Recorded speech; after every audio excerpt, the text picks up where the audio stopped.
हनुमान जी जब माता सीता की खोज करने के लिए जाते हैं तो पहले तो वो लंकनी को सबक सिखाते हैं। उसके बाद जो विभीषण होता है उससे वो मिलते भी है, विभीषण से उनकी भेंट होती है।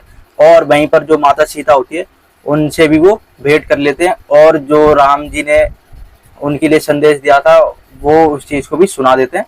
और वहीं पर जो माता सीता होती है वो अपनी अंगूठी भी दे देती है कि ये श्री राम जी को वापस दे देना। अब कहा जाता है कि जो हनुमान जी थे उनको भूख लगाती है, तो जो हनुमान जी थे वो माता सीता से आज्ञा लेते हैं कि माता मैं जाने से पहले यहाँ पर कुछ फल खा सकता हूँ क्या। तो जो माता सीता थी वो कह देते कि हाँ तुम जाओ, फल खा सकते हो। तो जो हनुमान जी थे अब वो क्या करते कि जो रावण की सबसे प्रिय वाटिका जो कि अशोक वाटिका थी उसमें जाकर वो घुस जाते हैं। अब जो हनुमान जी थे वहां पर जाके फल उल खाने लग जाते हैं, पेड़ उड़ उखाड़ने लग जाते हैं, उपद्रव मचा देते हैं वहां पर। अब जो वहां के जो सैनिक थे जो अशोक वाटिका पर पहरेदारी कर रहे थे, अब जब उनको ये चीज पता चलती है कि यहाँ पर कोई घुसा हुआ है जो कि पेड़ों को उजाड़ रहा है, यहाँ पर तहस नहस मचा रहा है, तो अब वो ढूंढने लग जाती है कि यहाँ पर है कौन। तो जो हनुमान जी थे वो तो पेड़ पे बैठ के फल खा रहे थे। अब वहीं पर जो सैनिक थे वो आते हैं और देखते हैं, तो हनुमान जी उनको पीछे से फल मारते, तो सैनिकों को पता चलता है कि यहाँ पर एक विशालकाय बानर जो कि हनुमान जी थे वो बैठे हुए थे। अब वो सैनिक हनुमान जी से पूछते हैं तुम हो कौन, तुम यहाँ पर घुस कैसे आए, प्रवेश कैसे कर गए यहाँ पर। तो हनुमान जी कहते तुम कौन हो। वो कहते कि मैं यहाँ का रक्षक हूँ, मैं यहाँ पर पहरेदारी कर रहा हूँ, मैं यहाँ का सैनिक हूँ। तो कहा जाता है कि जो सैनिक थे वो हनुमान जी को समझाते हैं कि तुम यहाँ से जाओ और ये रावण की प्रिय वाटिका। तो हनुमान जी भी कहते हैं कि मैं राम जी का प्रिय सेवक हूँ हनुमान।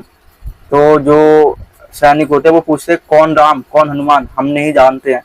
तो राम जी के जो भक्त हनुमान जी थे, अब वो कहा जाता है कि जो सैनिक थे उनसे युद्ध करने लग जाते हैं, क्योंकि वो जाते ही नहीं है तो सैनिक उन पर हमला शुरू कर देते हैं। तो जो हनुमान जी थे उनको इतनी बुरी तरीके से मारते हैं कि जो सैनिक थे वो अपने सेना नायक के पास चले जाते हैं। हनुमान जी से पिटने के बाद वो जो सैनिक थे वो घबराते हुए अपने प्राण बचाते हुए अपने सेना नायक के पास जाते हैं और उनसे कहते हैं कि सेना नायक जी, जो अशोक वाटिका है वहां पर एक विशालकाय बानर घुस आया, वो बहुत ज्यादा विशाल है और हमने उसे भगाने की कोशिश करी तो उसने हम ही को मारा और हम अपने प्राण बचाकर कैसे तैसे भाग कर आए हैं। तो जो सेना नायक था वो कहता कि कायर तुम अपने प्राण बचाकर भाग के आए हो, चलो मैं देखता हूँ कौन आया हुआ। तो जो सेना नायक था अब वो क्या करता है कि हनुमान जी को बांधने के लिए जाता है अपने सैनिकों के साथ, बहुत सारे सैनिक ले जाते हैं। अब जो हनुमान जी थे जब सेना नायक वहां पर आते हैं तो हनुमान जी को जब वो कहते हैं कि तुम कौन हो, तुम यहाँ से चले जाओ, तो जो हनुमान जी थे अब वो तो देखो आए हुए थे माता सीता की खोज करने के लिए और रावण को सबक सिखाने के लिए कि पता तो चले कोई आया है। तो जो हनुमान जी को जब वो मना करते तो हनुमान जी नहीं जाते। अब जो सेना नायक थे अब वो अपने जो सैनिक लाए थे इतने सारे उनको आदेश देते हैं कि पकड़ लो इसे। और जो सेना नायक थे अब कहा जाता है कि वो खुद भी हनुमान जी को पकड़ने के लिए लग जाता है। कहा जाता है कि जो हनुमान जी थे वो उनको भी धूल चटा देते हैं, उनको भी बहुत बुरी तरीके से मारते हैं।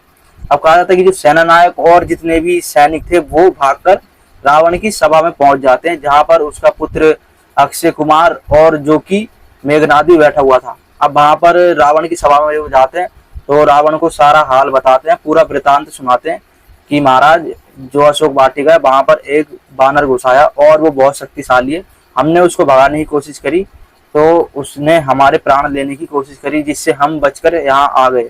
तो जो अक्षय कुमार होता है वो कहता है कि तुम एक बानर को भी नहीं पकड़ पाए हो और यहाँ पर आके उसकी वीर गाथा सुना रहे हो, तुम खुद को बचा के भागा है। तो जो रावण होता है वो कहता है देख लो कैसे, मतलब ये खुद के प्राण बचा के यहाँ आकर हमें उस बानर की वीर गाथा सुना रहे। अब कहा जाता है कि जो अक्षय कुमार था वो रावण की परमिशन लेके हनुमान जी को पकड़ने के लिए जाता है। तो जो हनुमान जी थे अब वो तो फल खाने में व्यस्त थे क्योंकि उन्हें भूख लगी थी। तो अक्षय कुमार अपनी बहुत सारी सेना के साथ वहां पर आ जाता हनुमान जी को पकड़ने के लिए। अब जो हनुमान जी थे वो फल खाने में व्यस्त थे, हनुमान जी को वो कहता है तुम हो कौन, यही चीजें अक्षय कुमार भी पूछता है। तो हनुमान जी कहते हैं कि मैं हनुमान हूँ और यहाँ पर आया हुआ हूँ, फल खा रहा हूँ मैं। तो जो अक्षय कुमार था अब वो उनसे युद्ध करने लग जाता क्योंकि अक्षय कुमार के समझाने पर भी हनुमान जी वहां से नहीं जाते हैं और उनकी बात नहीं मानते। तो जो अक्षय कुमार था वो उन पर बाण से प्रहार कर देता है।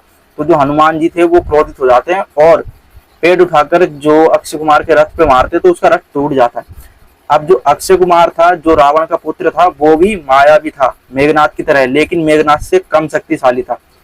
अब वो अपनी माया का प्रदर्शन करता है और वो हवा में कभी यहाँ कभी वहां ऐसे प्रकट होकर हनुमान जी को दिखता है और जो कि अपनी माया शक्तियों का प्रदर्शन करने लगता है। तो हनुमान जी भी आप सबको पता है कितने शक्तिशाली है, स्वयं रुद्र के अवतार हैं। हनुमान जी क्या करते हैं कि अब वो भी अपनी माया की शक्ति दिखाने लग जाते हैं। अब जो हनुमान जी होते हैं, वो जो अक्षय कुमार होता है उनसे कहा जाता है कि युद्ध करने लग जाते हैं। दोनों के बीच बहुत भीषण युद्ध चलता है। हनुमान जी और अक्षय कुमार में बहुत ज्यादा भीषण युद्ध शुरू हो जाता है। हनुमान जी अक्षय कुमार को गदे से पहले मारते हैं, उसको बहुत मारते हैं अक्षय कुमार को। फिर एक समय ऐसा आता है कि जो हनुमान जी है वो अक्षय कुमार का वध कर देते हैं और अक्षय कुमार जो कि रावण का इतना शक्तिशाली पुत्र होता है, जो हनुमान जी को पकड़ने के लिए जाता है और वो वापस ही नहीं आता और उसकी मृत्यु हो जाती है। अब जब रावण को इस चीज का पता चलता है और वहीं पर जो मेघनाथ होता है, जब उन दोनों को इस चीज का पता चलता है कि जो अक्षय कुमार है वो मारा गया, तो वो बहुत ज्यादा शॉक हो जाते हैं। और जो हनुमान जी थे वो इस तरीके से अशोक वाटिका उजाड़ देते हैं और जो रावण का पुत्र जो अक्षय कुमार इतना शक्तिशाली था, जो कि हनुमान जी को पकड़ने के लिए आता है, हनुमान जी से अपने पहली भेंट में वो मृत्यु को प्राप्त हो जाता है और हनुमान जी उसका वध कर देते हैं।